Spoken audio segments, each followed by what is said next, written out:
In a quiet suburb of Santa Fiora, a place famous for its villas surrounded by greenery and the calm that envelopes its streets, there was a house that stood out from all the others. It was the home of Bianca Marchetti, a 75-year-old woman known for her welcoming smile and the garden she lovingly tended.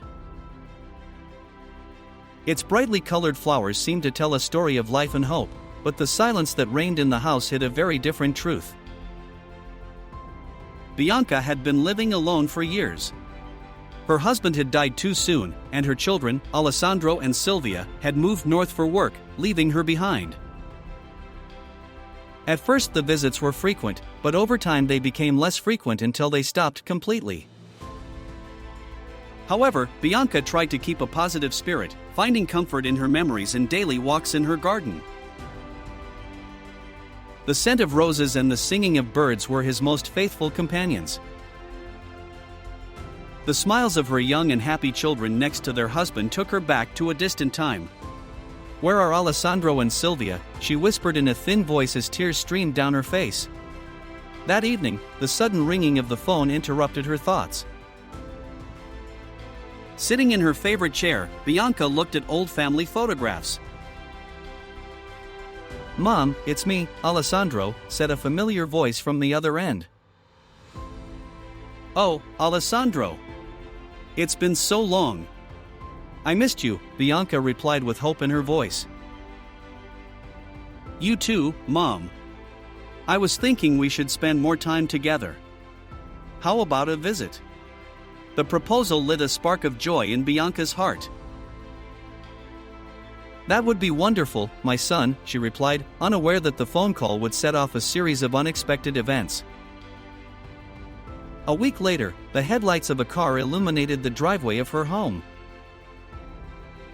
Alessandro and Silvia arrived with worried expressions. "Do you really think I believe our story?" Silvia whispered to her brother as they approached the door. Bianca greeted them with a radiant smile. "Alessandro! Silvia! Come in, I've prepared dinner," she exclaimed, hugging them tightly. During the meal, the children filled the house with stories about their life in the big city, but they omitted one crucial detail: their financial problems. They talked about promotions, planned trips, and elegant evenings, but Bianca noticed a certain tension in their gazes. Silvia often got up from the table to answer calls on her cell phone, covering her mouth with one hand as she spoke in a low voice. Alessandro, on the other hand, fiddled nervously with his fork, avoiding his mother's gaze. Over the next few days, the visits became more and more frequent. The two sons finally seemed to be part of her life again, helping her with chores and bringing her gifts. Then, one evening, Alessandro broached the subject. "Mom, you miss us and we miss you too. Why don't you sell this house and come live with us in Turin?" he proposed. Silvia, next to him, nodded with an encouraging smile. "We could spend much more time together, and you wouldn't be alone anymore," she added. Bianca was surprised. The idea of moving back in with her children was what she had always wanted. After days of thinking, she agreed. But deep down, she couldn't shake a slight feeling of unease. The house was quickly sold, and Bianca soon found herself surrounded by boxes, ready to move. She said goodbye to her neighbors with emotion, taking with her only a few beloved objects. Among them, an old pocket watch that had belonged to her husband and a photo album yellowed by time, which she kept with extreme care. But when she arrived in Turin, the car stopped not in front of a cozy apartment, but of a retirement home. "Alessandro! Silvia, there's a mistake," Bianca said, confused. Alessandro avoided her gaze. "Mom, we can't put you up in our apartment. But with the money from the house we've guaranteed you a safe stay here." Bianca felt her heart break. She looked at Silvia, hoping it was all a joke, but her tear-filled eyes confirmed the truth. She had been betrayed by her own children. Life in the nursing home was hard at first, but Bianca was a strong woman. One day, while walking, she noticed an old house for sale. Something in her lit up. She still had some savings hidden away and decided to buy it. Her children, incredulous, laughed at her. "You can't do this, Mom," Alexander said. "You'll see," Bianca replied with determination. She reflected that the house would be not only a refuge, but also a symbol of her newfound independence. And with the help of Marco and Julia, young neighbors, the old house was restored to its former glory.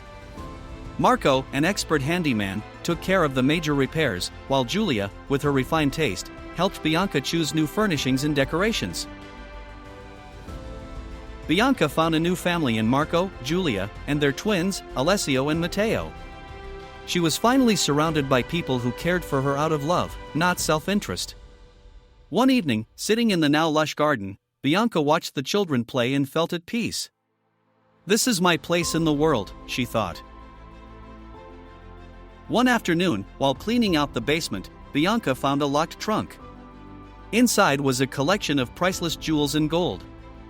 She decided to keep it a secret, confiding only in her lawyer. As time passed, Bianca's health deteriorated, but her spirit remained strong. Before leaving, Bianca made a decision: she would write a will. When Alessandro and Silvia received the news of her death, their thoughts immediately ran to the inheritance. "Finally we'll get something," Alessandro said with a smile. On the day of the reading of the will, Bianca's lawyer, Leonardo Bianchi, gathered everyone. The tension was palpable. "To Marco and Julia I leave my residence and all my personal possessions," Leonardo read. Alessandro and Silvia exchanged looks of disbelief. "As for my fortune accumulated in jewels, gold and diamonds," Leonardo paused. "Half will be donated to the retirement home that took me in, and the other half will go to Alessio and Matteo, the sons of Marco and Julia." Alessandro and Silvia were speechless. "And us?" Silvia blurted out. Leonardo continued, "To my biological children I leave the proceeds of the sale of my old house, which they obtained by deception. I hope this lesson teaches you that true wealth is not in money, but in human relationships." An emotional silence enveloped the room. Marco and Julia exchanged a look, aware of the responsibility they had just inherited. Alessandro and Silvia tried to contest the will, but the judge confirmed that Bianca was fully lucid when it was written. Their greed left them with nothing, while Marco and Julia decided to honor Bianca's memory by using her inheritance to help children in need. Bianca Marchetti's story remains a powerful warning. True wealth is not in material goods, but in love and kindness. And you, what would you have done in Bianca's shoes? Would you have forgiven your children or chosen to teach them a life lesson?